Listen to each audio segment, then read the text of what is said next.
যোৱা ক্লাছত তোমালোকৰ সৈতে হৈ যোৱা SSLC 2025ৰ জেনেৰেল মেথমেটিক পেপাৰখনত থকা যিমানবোৰ MCQ আছে কনচেপ্ট সহকাৰে অতি ধুনীয়াকৈ আলোচনা কৰিছোঁ। তোমালোকে যদি সেই ভিডিঅ'টি চোৱা নাই ডিছক্ৰিপশ্যনত লিংক দিয়া আছে, গৈ চাই ল'বা। আজিৰ ভিডিঅ'ত তোমালোকৰ সৈতে এই পেপাৰত থকা যিমানবোৰ লং এনচাৰ টাইপৰ কুৱেশ্যন আছে গোটেইবোৰ আমি আলোচনা কৰিম, গতিকে ভিডিঅ'টি প্ৰথমৰ পৰা শেষলৈকে চাই থাকিবা। পেপাৰ ছেট ডিত থকা কুৱেশ্যনবোৰ সমাধান কৰি দি আছোঁ আৰু বাকীবোৰ ছেটত থকা কুৱেশ্যনবিলাকো একে হয়, মানে কুৱেশ্যনবোৰ অগা পিছাকৈ আছে। তোমালোকে কুৱেশ্যন পেপাৰটো উলিয়াই লোৱা আৰু মোৰ সৈতে মিলাই যোৱা। ছেকশ্যন বিৰ পৰা লং এনচাৰ টাইপৰ কুৱেশ্যনবোৰ আৰম্ভ হৈছে। কুৱেশ্যন নম্বৰ 46, ইয়াত কি বুলি কৈছে, উৎপাদকত প্ৰকাশ কৰা। এই যিটো কুৱেশ্যন দিয়া আছে ইয়াক আমি উৎপাদকত প্ৰকাশ কৰিব লাগে। কি আছে, XY plus X plus Y plus 1 আছে। তো ইয়াৰ পৰা তুমি কমন লোৱা, কি কমন ল'ব পাৰা, X কমন ল'ব পাৰা, Y প্লাছ 1 থাকিব, প্লাছ ইয়াৰ পৰা কি কমন আহে, একো কমন নাহিলে 1 এটা কমন আহে, কি ৰৈ যাব, Y প্লাছ 1 ইমপ্লাইজ ইয়াৰ পৰা কি কমন আহিছে, Y প্লাছ 1, Y প্লাছ 1 কি ৰৈ যাব, X প্লাছ 1 হৈ গ'ল। ঠিক আছে, তোমালোকে সলিউশ্যনখিনি বুজি লোৱা আৰু ইয়াৰ সলিউশ্যন PDFটো আমাৰ টেলিগ্ৰাম চেনেলত দি দিম, তাৰ পৰা তোমালোকে ডাউনলোড কৰি ল'বা। কুৱেশ্যন নম্বৰ 47, দেখুওৱা যে প্ৰত্যেক ধনাত্মক যুগ্ম অখণ্ড সংখ্যা 2Q আৰ্হিৰ আৰু প্ৰত্যেক ধনাত্মক অযুগ্ম অখণ্ড সংখ্যাই 2Q প্লাছ 1 আৰ্হিৰ, য'ত Q কোনোবা অখণ্ড সংখ্যা বুলি কৈছে। ইয়াৰ সলিউশ্যনটো লিখি দিছোঁ, লিখা, লেট ধৰা হ'ল এ যিকোনো যোগাত্মক অখণ্ড সংখ্যা বিৰ মান কিমান হ'ব। চ' আমাৰ ইউক্লিডৰ প্ৰমেয়টো কি আছিলে, A = BQ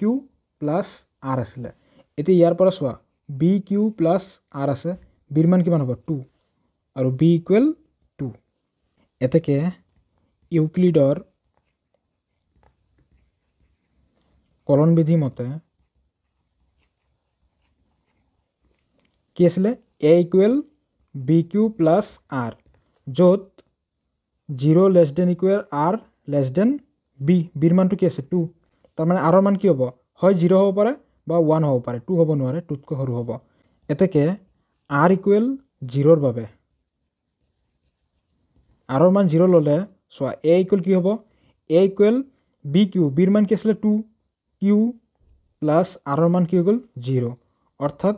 2Q। এতেকে R = 1 ল'লে বা 1ৰ বাবে কি হ'ব, A = 2Q প্লাছ আৰৰ মান 1। ইয়াত কি বুলি কৈছে, প্ৰত্যেক ধনাত্মক যুগ্ম অখণ্ড সংখ্যাবিলাক 2Q আৰ্হিৰ হয় আৰু অযুগ্ম সংখ্যাৰ আৰ্হিবিলাক কি হয়, 2Q প্লাছ 1 আৰ্হিৰ। তো ইয়াৰ পৰা আমি গম পাইছোঁ যে যিকোনো যোগাত্মক অখণ্ড সংখ্যা আমি A বুলি ধৰি লৈছোঁ আৰু ইয়াৰ মানটো কি পাইছোঁ, 2Q বুলি দেখুৱাব পাৰিছোঁ, আৰু এটা কি দেখুৱাব পাৰিছোঁ, 2Q প্লাছ 1। তো লাষ্টত এনেকৈ লিখি দিয়া, এতেকে প্ৰত্যেক ধনাত্মক যুগ্ম অখণ্ড সংখ্যা 2Q আৰ্হিৰ আৰু প্ৰত্যেক ধনাত্মক অযুগ্ম অখণ্ড সংখ্যাৰ আৰ্হি 2Q প্লাছ 1 আৰ্হিৰ, য'ত Q কোনোবা অখণ্ড সংখ্যা। কুৱেশ্যন নম্বৰ 48, ইয়াত কি বুলি কৈছে, প্ৰমাণ কৰা যে sec theta minus tan theta whole square equal 1 - sin থিটা বাই 1 + sin থিটা। এইখিনি আমি left hand side equal right hand side প্ৰমাণ কৰি দেখুৱাব লাগে। লিখা, লেফ্ট হেণ্ড চাইডত কি আছে আমাৰ, sec theta minus tan theta whole square আছে। তো ইকুৱেল চেক থিটা মানে আমি লিখিব পাৰোঁ 1/cos থিটা লিখিব পাৰোঁ, 1/cos থিটা, মাইনাছ টেন থিটা মানে sin থিটা বাই cos থিটা হোল স্কুৱেৰ আছে। এইখিনি সৰল কৰি দিয়া, cos থিটা হ'ব আমাৰ লসাগু, ওপৰত কি আছে 1 - sin থিটা হোল স্কুৱেৰ। তো ইকুৱেল তলত আমি লিখিব পাৰোঁ cos স্কুৱেৰ থিটা আৰু ওপৰত কি হ'ব 1 - sin থিটা হোল স্কুৱেৰ। 1 - sin থিটা হোল স্কুৱেৰ তাৰমানে কি, দুবাৰ ইনটু হৈ আছে, তো দুবাৰ লিখি দিয়া। তো ইকুৱেল ওপৰত তুমি লিখিব পাৰা 1 - sin থিটা হোল ইনটু 1 - sin থিটা, তলত কি আছে cos স্কুৱেৰ থিটা। আমি এটা ফৰ্মুলা পাইছিলোঁ, sin স্কুৱেৰ থিটা প্লাছ cos স্কুৱেৰ থিটা ইকুৱেল 1। তেতিয়াহ'লে cos স্কুৱেৰ থিটা কি হ'ব, ইকুৱেল 1 - sin স্কুৱেৰ থিটা, 1 - sin স্কুৱেৰ থিটা, 1 - sin স্কুৱেৰ থিটা, অৰ্থাৎ এইটো আমাৰ A square minus B square আৰ্হিত আছে। ওপৰত হৈ গ'ল 1 - sin থিটা, 1 - sin থিটা,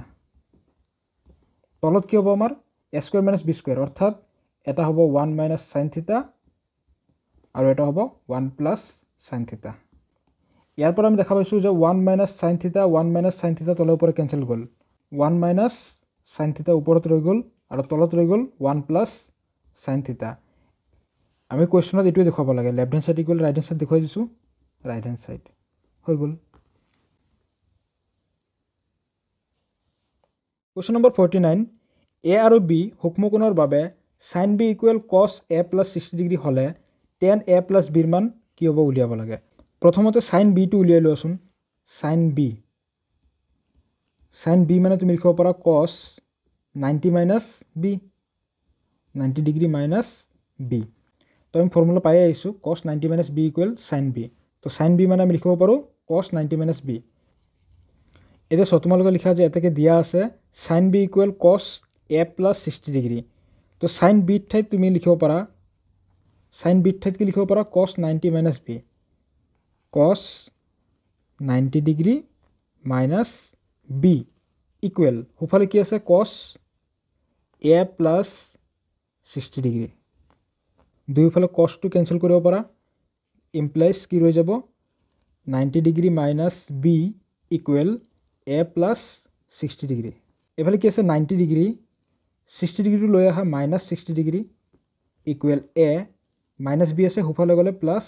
বি। তো ইমপ্লাইজ এ প্লাছ বি মানে কি পাইছা, এ প্লাছ বি মানে 90 মাইনাছ 60 30 ডিগ্ৰী। আমি উলিয়াব কি লাগে টেন এ প্লাছ বি। তো এতেকে tan A plus B equal tan A plus B মানে 30 ডিগ্ৰী। এতিয়া টেন 30 ডিগ্ৰী মান 1/√3 হৈ গ'ল। আমাক কুৱেশ্যনত কি বুলি কৈছে টেন এ প্লাছ বিৰ মান উলিয়াব লাগে, টেন এ প্লাছ বিৰ মান কি পাইছা 1/√3। কুৱেশ্যন নম্বৰ 50, এজন শিশুৰ এটা লুডু গুটি আছে যাৰ 6খন পিঠিত তলত দেখুওৱাৰ দৰে আখৰ ওলায়। ঠিক আছে, 1 2 3 4 5 6টা 6খন পিঠি আছে। এতিয়া লুডু গুটিটো এবাৰ মাৰি পঠিওৱা হ'ল। 1 নম্বৰত কি বুলি কৈছে এ ওলোৱাৰ সম্ভাৱিতা কি আৰু 2 নম্বৰত কি বুলি কৈছে ডি ওলোৱাৰ সম্ভাৱিতা কি। লিখা ইয়াত মুঠ সম্ভাৱ্য ফলাফল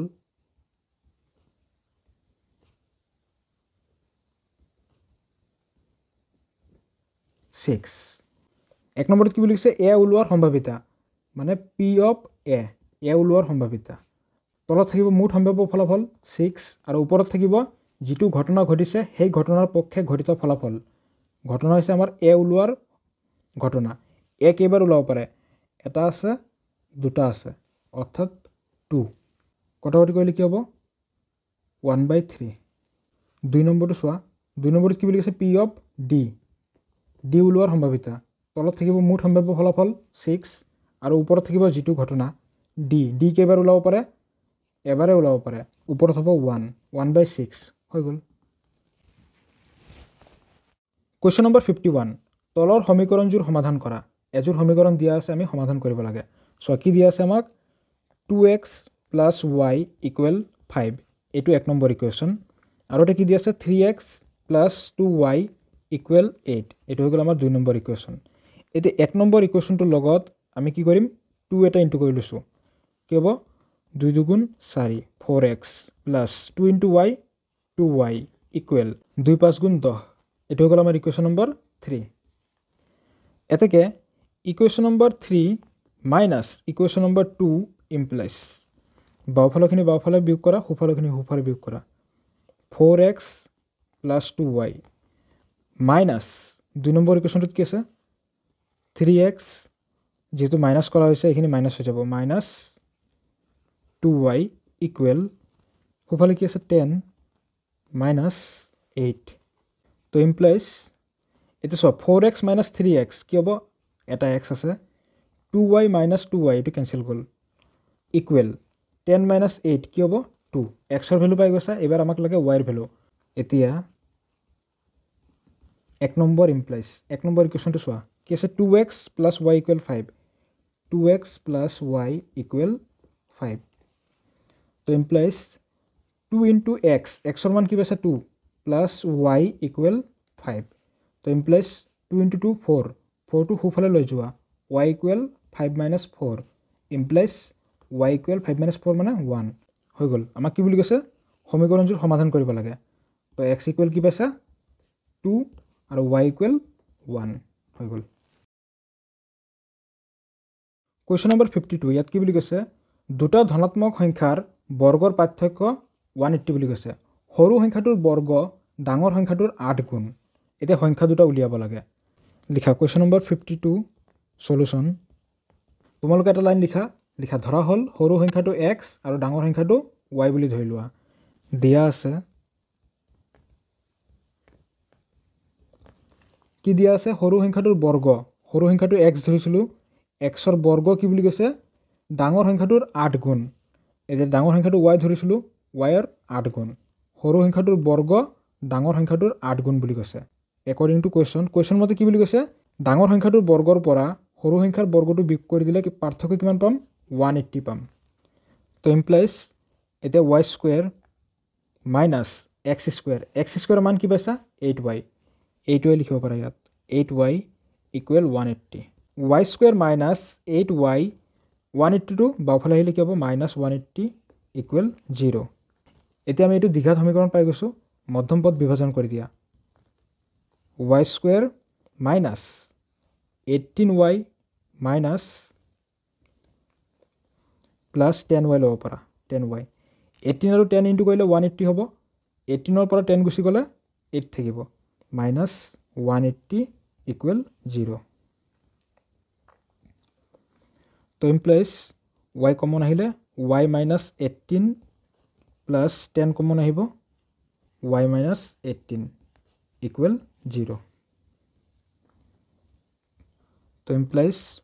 y মাইনাছ 18 আৰু এটা কি ৰৈ যাব y প্লাছ 10 এতেকে y ইকুৱেল কি হ'ব মাইনাছ 18 আছিল সোঁফালে গ'লে প্লাছ 18 আৰু এটা কি হ'ব y ইকুৱেল প্লাছ 10 আছে সোঁফালে গ'লে কি হ'ব মাইনাছ 10। এতিয়া y ৰ মান কি হ'ব 18 মাইনাছটো অসম্ভৱ। ডাঙৰ সংখ্যাটো আমি y ধৰিছিলোঁ ডাঙৰ সংখ্যাটো পাই গৈছোঁ এবাৰ সৰু সংখ্যাটো উলিয়াব লাগে। সৰু সংখ্যাটো তুমি এইটোৰ পৰা উলিয়াব পাৰিবা এইটো 1 নম্বৰ ইকুৱেশ্যন দি লোৱাচোন 1 নম্বৰ ইমপ্লাইজ 1 নম্বৰ ইকুৱেশ্যনটো কি দিছিলোঁ x স্কুৱেৰ ইকুৱেল 8y এইটো আমাক দিয়াই আছে। তো implies x square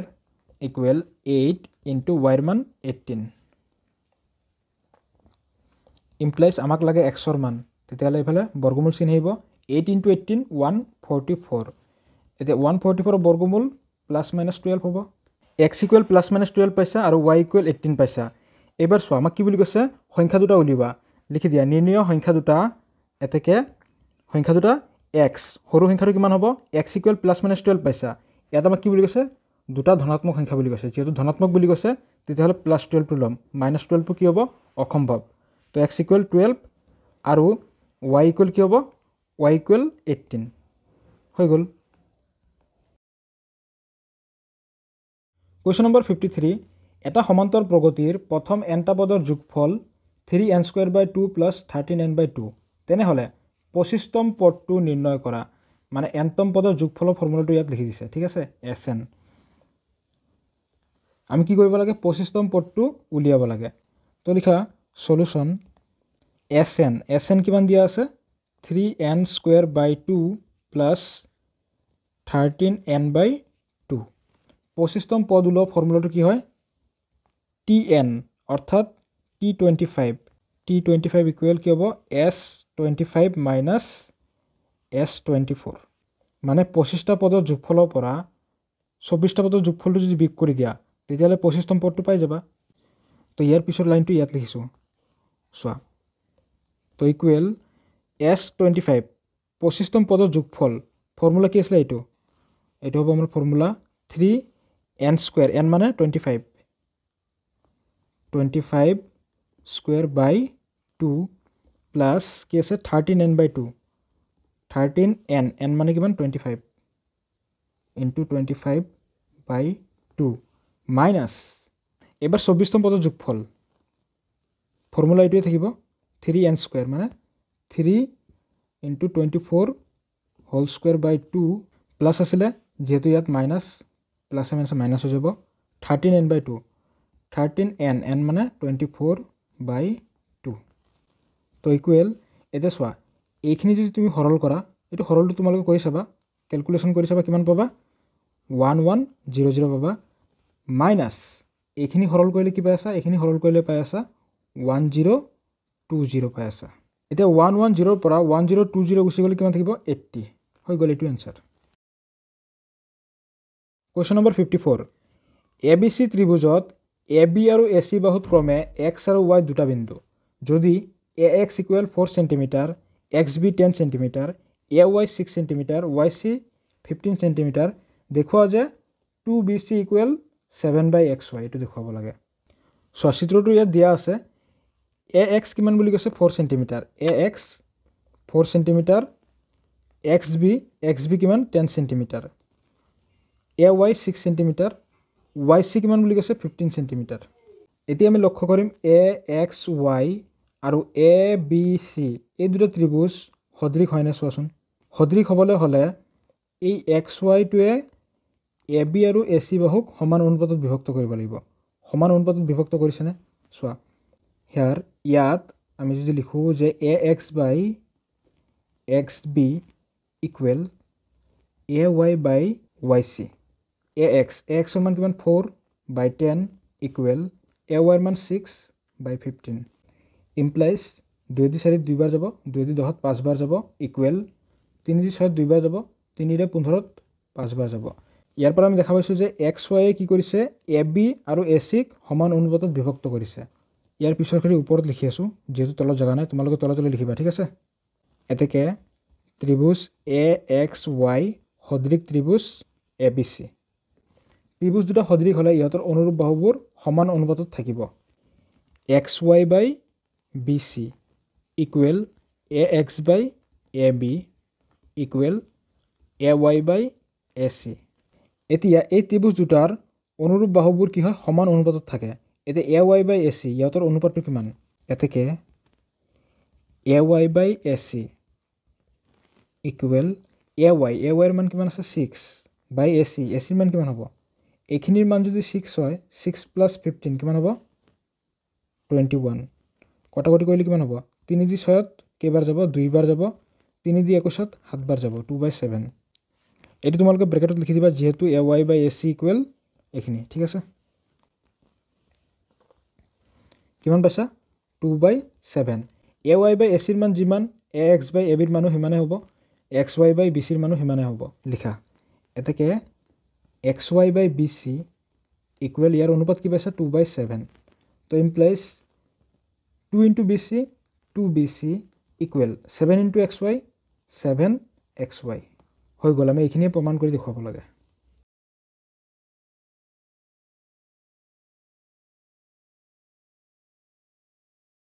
question number 55 যদি A 6,1 B 8,2 C 9,4 আৰু D P,3 এই বিন্দু কেইটা এইটো ক্ৰমতে এটা সামান্তৰিকৰ শীৰ্ষবিন্দু হয় তেনেহলে P ৰ মান নিৰ্ণয় কৰা এই যদি P দেখা পাইছা এই P ৰ মান আমি উলিয়াব লাগে চোৱা এটা যদি সামান্তৰিক হয় ঠিক আছে সামান্তৰিকৰ কৰ্ণ চোৱা A B C D সামান্তৰিকৰ কৰ্ণ দুডালে পৰস্পৰ সমদ্বিখণ্ডিত হয় O বিন্দুত AC কৰ্ণৰ মধ্যবিন্দু O BD কৰ্ণৰ মধ্যবিন্দু O এটা মধ্যবিন্দু ওলোৱা ফৰ্মুলা সকলোৱে জানা AC ৰ মধ্যবিন্দু M1 ধৰিছো প্ৰথমটো মধ্যবিন্দু M1 মধ্যবিন্দু ওলোৱা সূত্ৰ সকলোৱে জানা কি আছিল x1 + x2/2, y1 + y2/2 মান বহোৱা এটা চোৱা AC A বিন্দুটো চোৱা আৰু C বিন্দুটো চোৱা ইয়াৰ পৰা মান বহোৱা x1 ৰ মান কি হ'ব 6 A বিন্দুটো চোৱা 6 + x2 C বিন্দুটো চোৱা কি আছে 9/2, y1 ৰ মান কি আছে 2 y1 ৰ মান কিমান 1 প্লাস y2 ৰ মান কিমান 4/2 তো ইকুৱেল কি পাইছা 6 + 9 মানে 15/2, 1 + 4 মানে 5/2 লিখা এগেইন BD বাহুৰ মধ্যবিন্দু BD ৰ মধ্যবিন্দু এটো M2 বুলি ধৰিলো M2 ফৰ্মুলা আমাৰ কি হ'ব তো equal x1 + x2/2 x1 B বিন্দু আৰু D বিন্দুটো চোৱা x1 ৰ মান হৈ গ'ল 8 প্লাছ x2 ৰ মান p 8 plus p 8 plus p বাই 2 কমা y1 প্লাছ y2 y1 ৰ মান কি আছে 2 y2 ৰ মান 3 2 প্লাছ 3 2 প্লাছ 3 বাই 2 কি পাইছা 8 প্লাছ p বাই 2 কমা 2 প্লাছ 3 মানে 5 বাই 2 যেহেতু AC বাহুৰ মধ্যবিন্দু O BD বাহুৰ মধ্যবিন্দু O তেতিয়াহ'লে এই AC বাহুৰ মধ্যবিন্দু আৰু BD বাহুৰ মধ্যবিন্দু একেই M1 equal M2 তেতেকে M1 equal M2 M1 ৰ মান কি পাইছা 15 বাই 2 কমা 5 বাই 2 M2 ৰ মান কি পাইছা 8 প্লাছ p বাই 2 কমা 5 বাই 2 এতিয়া আমাক লাগে p ৰ মান p আছে আমাৰ x স্থানাংকত গতিকে x স্থানাংকটো লোৱা এতেকে 8 প্লাছ p বাই 2 ইকুৱেল ইয়াত আমাৰ x স্থানাংক কি আছে 15 বাই 2 ইমপ্লাইজ সমান চিহ্ন দুয়োফালে তলত 2 আছে উঠাই দিয়া কি হ'ব 8 প্লাছ p ইকুৱেল 15 তো ইমপ্লাইজ p ইকুৱেল কি হ'ব 15 মাইনাছ 8 ইকুৱেল 7 তো p ৰ মান পাই গৈছা 7 হৈ গ'ল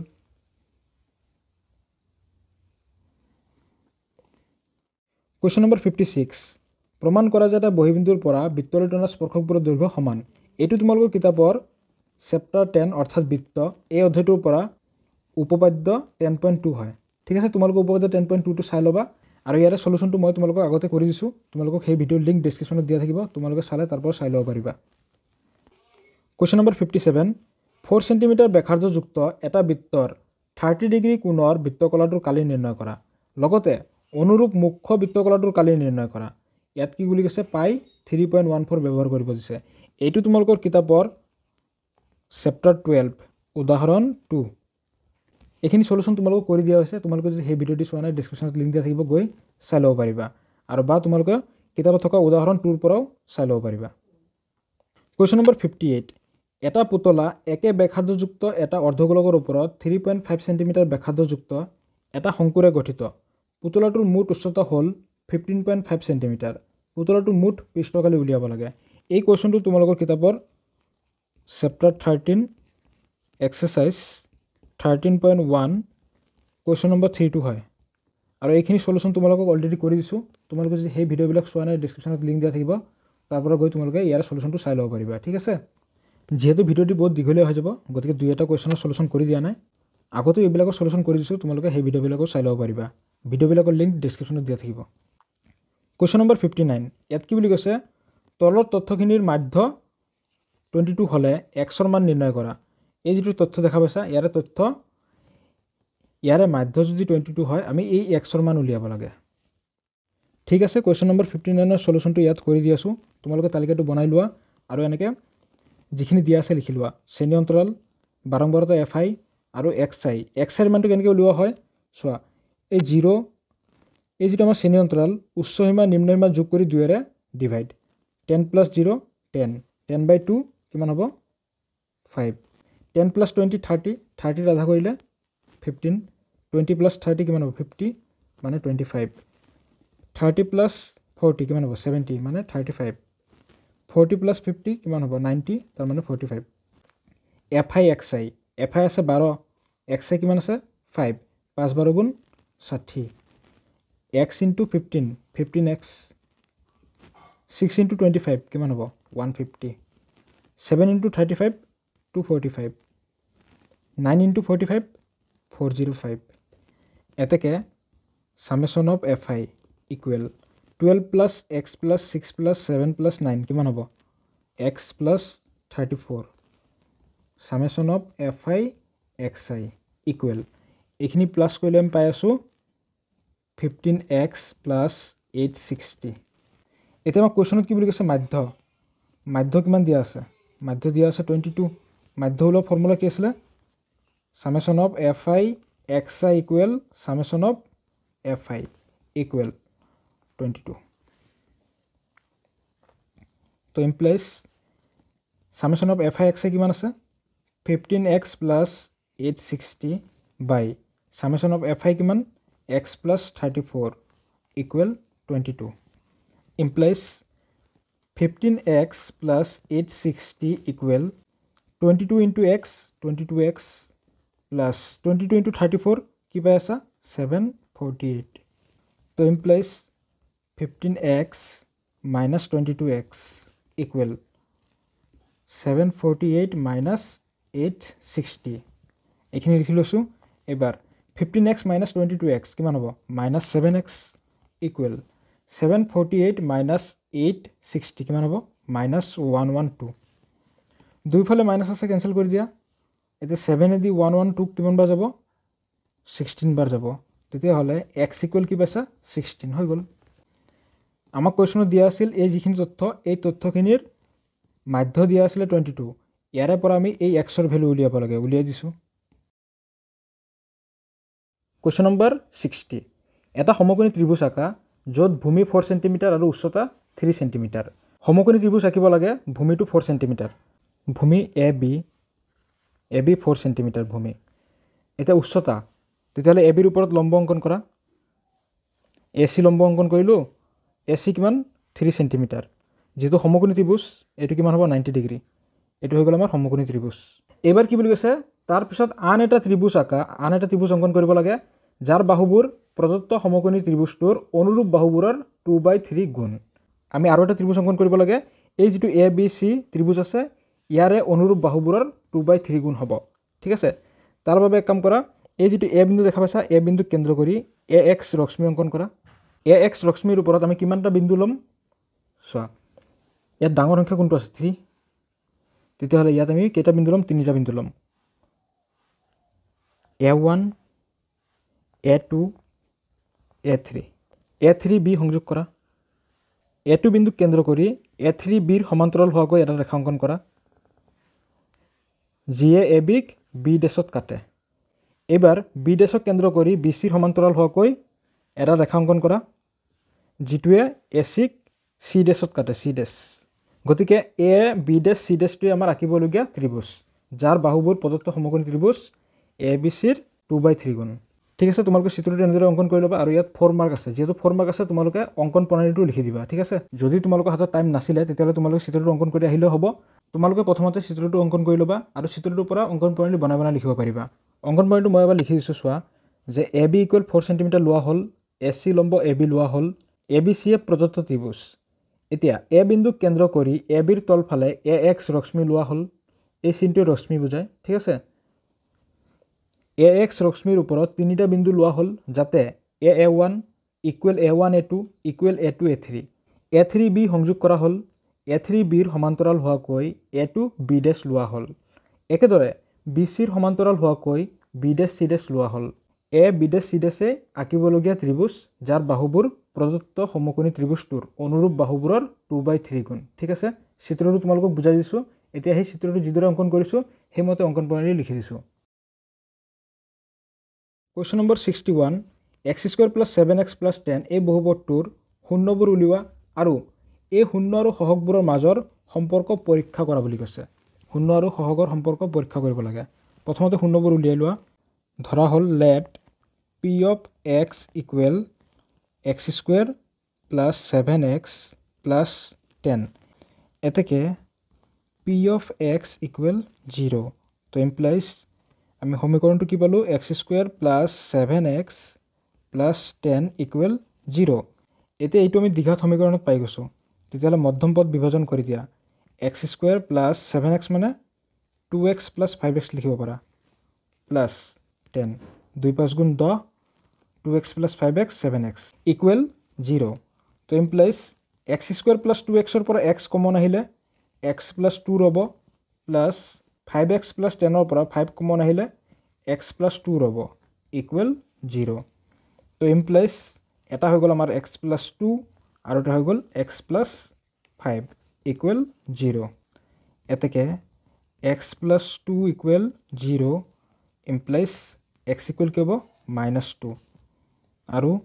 x plus 5 equal 0 implies x equal কি পাইছা -5 অৰ্থাৎ এতেকে x equal হৈ গল আমাৰ -2 আৰু এটা -5 যেহেতু এটো দ্বিঘাত সমীকৰণ আহিত আছে তেতিয়া হলে লিখা ইয়াত সহগবোৰ উলিয়াই লোৱা a ইকুৱেল কিমান হ'ব x স্কোৱাৰৰ সহগ 1 b ইকুৱেল কিমান হ'ব x ৰ সহগ 7 c ইকুৱেল 10 শূন্য আৰু সহগৰ মাজৰ সম্পৰ্ক কি আছিলে আলফা প্লাছ বিটা ইকুৱেল কি আছিলে minus b by a left hand side equal right hand side প্ৰমাণ কৰি দেখুৱাব লাগে লেফ্ট হেণ্ড সাইডত কি আছে alpha plus beta equal alpha শূন্যটোতে কি আছে -2 আৰু -5 -2